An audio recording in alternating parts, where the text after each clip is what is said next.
Hello and welcome to Digesting the Soul. Today I'm going to provide a general overview of the chakra system. And understanding the chakras can provide a whole new perspective regarding your health and perhaps might give insight into how it's believed that disease does manifest in our bodies. So even I have to admit that grasping the concept of an invisible rainbow field of energies within our body is pretty esoteric. In our Western culture, we don't go to our traditional medical practitioner saying, doc, can you help me? I think I've got a blocked second chakra that's causing inflammation in my colon. So it's interesting to consider that in many Eastern cultures, the chakra system is just commonplace and it's accepted, and practitioners work with their patients to actually evaluate and assist in the balance of their chakras. So chakras were something that I began to see mentioned again and again in metaphysical and spiritual healing books that I was reading. And I never really understood their importance until I actually took a course on them. And it's interesting because my original intention for taking the course was to develop my intuition, which is your sixth chakra, your third eye. And my rationalization was that if I can increase my intuition, then maybe I'd be able to provide greater insight as to why I had developed ulcerative colitis. And I had no idea that exploring the health issues through each individual chakra would be so enlightening. And I really experienced a shift in my perception, and then suddenly a lot of things about my personal health started to make sense. So I was curious to see how many books have been written about chakras. So a quick query on Amazon.com resulted in 8,700 titles. And just some of the subcategories related to chakras was medical, health, spiritual healing, energy healing, yoga, meditation, religion, and Hinduism. So the word chakra does come from an ancient Indian language known as Sanskrit, and the translation of chakra actually means wheel, and it's referencing the chariot wheels of mythological gods in Hinduism. So as far back as 600 BC, ancient yoga texts did reference the chakras, and they defined them as the psychic centers of consciousness. So the seven chakras, the main chakras, are believed to represent human levels of material and spiritual consciousness. So information about chakras was first brought to our Western culture around 1919 by an Englishman named Sir John Woodruff.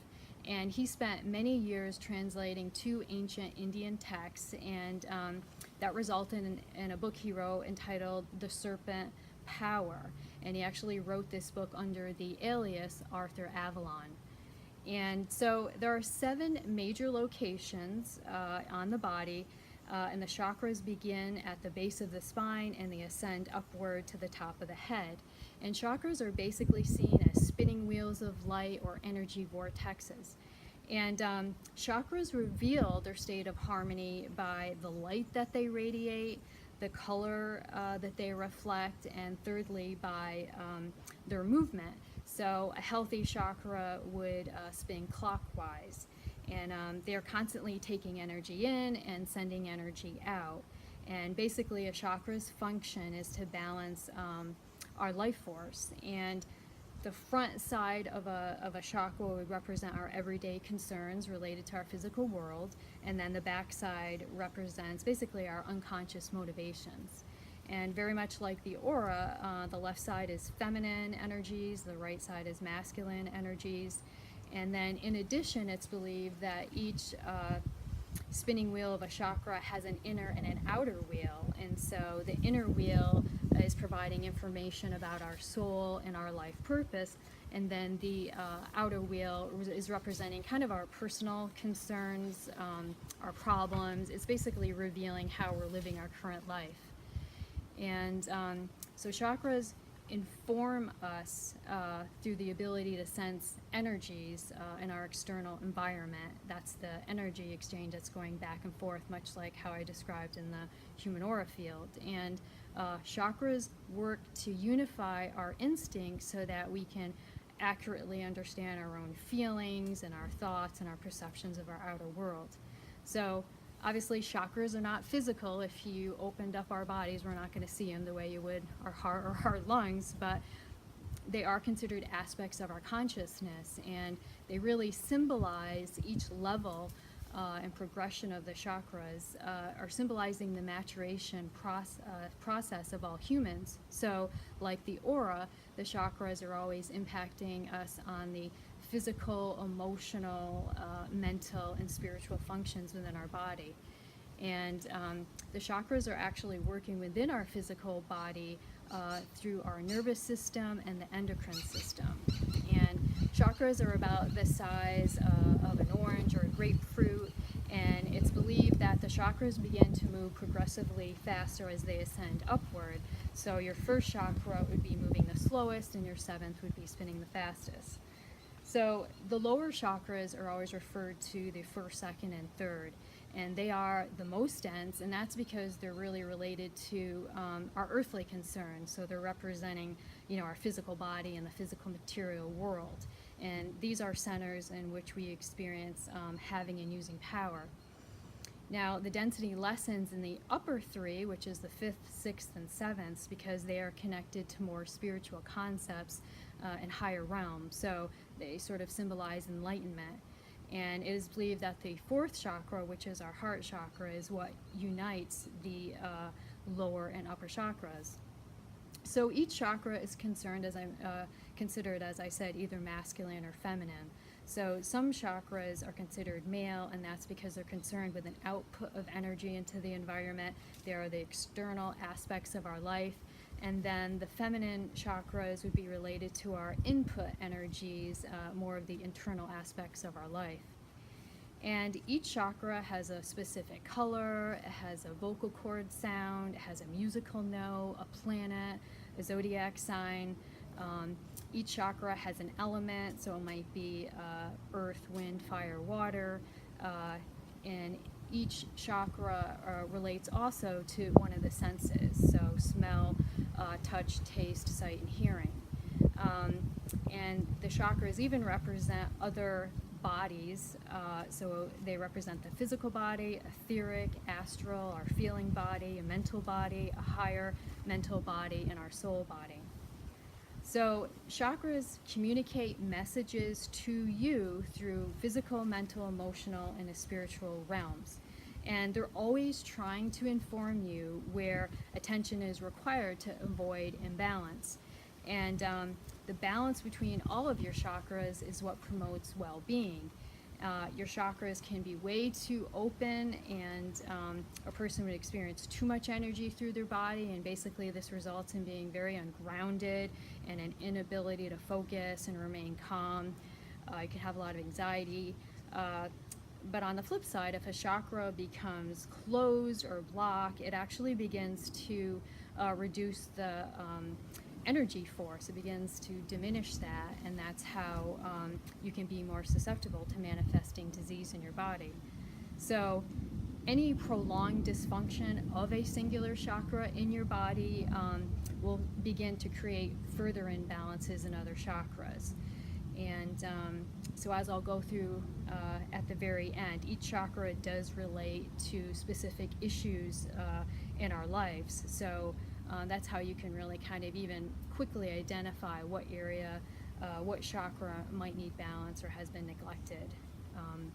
So it's important to acknowledge that your chakras are recording everything that is occurring in your life, everything that you're experiencing, feeling, thinking, and basically, if you react to unpleasant experiences in your life by saying, God, I don't want to think about that, I'm putting it out of my mind, oh, I don't want to feel that, I'm just going to block that out, this will eventually impact the energy flow of your chakras.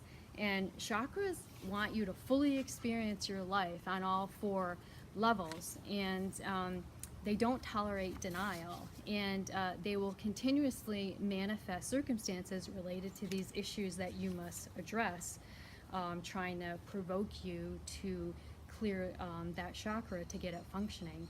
So I think just by learning the key meanings and the key words for each chakra, you'll most likely get an intuitive sense of where you might require healing or adjustment. So This is a very general overview of key concepts related to each chakra. Really, an individual video could definitely be dedicated to each chakra. They're very, a lot of information. So the first root chakra is representing literally whether we're rooted to the earth, and the color is red, and the location is at the base of our spine. So the key words related to this chakra would be survival, primal instinct, and family values. And the verb associated would be I have. And this chakra communicates through having us satisfy our basic physical and emotional needs. And the gland associated would be the adrenals. The sense is smell. And some common health issues related to the chakra would be nervous system disorders, urinary tract disorders, rectal issues, childhood abuse is represented in this chakra, and this also could represent where you experience money or career issues. And the element for this chakra is the earth, the planet is Saturn, and the zodiac signs related to it are Capricorn and Aquarius. So the second chakra is located in your lower abdomen. It's just below your belly button, and the color is orange. And the key words would be desire, sexuality, and your sense of others in the world. The verb would be I feel, and it communicates through our feelings and our creative expressions. And the glands would be the ovaries or testes. The sense is taste, and common health issues would be anything with an itis. So I have colitis. Colitis would be a second chakra issue. Kidney, bladder, fertility issues, reproductive organ issues. The element is water, the planet is the moon, and the zodiac signs are Pisces and Sagittarius. The third chakra is located at the solar plexus, or our stomach. It's right above the belly button, and the color is yellow. And the key words would be your will, your personal power, and it would be the verb I can. And it really communicates through our ideas and thoughts and our process of understanding. And the gland is the pancreas, the sense is sight, and common health issues would be digestive, stomach issues, liver, gallbladder, and pancreas. The planet is Mars and Sun, and the element is fire, and the zodiac signs would be Scorpio and Aries. The fourth chakra is the heart, and the color is green, and the key words are love, healing, compassion, and the verb would be I love. And this chakra communicates through our physical and emotional needs through physical sensations. And the gland is the heart, the sense is touch, and common health issues are heart-related, lungs, asthma, blood pressure. The element is air, the planet is Venus, and the zodiac signs are Taurus and Libra. The fifth chakra is the throat. The color is blue. Keywords is communication, responsibility, truth. The verb would be I speak. It communicates through language and sound. The gland is thyroid. The sense is hearing. Common health issues are all disorders affecting the throat area. It's the jaw, the mouth, the thyroid, the larynx, the thymus, ears. The element is sound. The planet is Mercury and Neptune, and the zodiac signs are Gemini and Virgo. The sixth chakra is the forehead, and the color is in indigo. This is your third eye. And the key words would be insight, inspiration, vision. The verb is I see. It communicates through its ability to comprehend symbols and to interpret our physical and emotional needs. The gland is pituitary. The sense is intuition.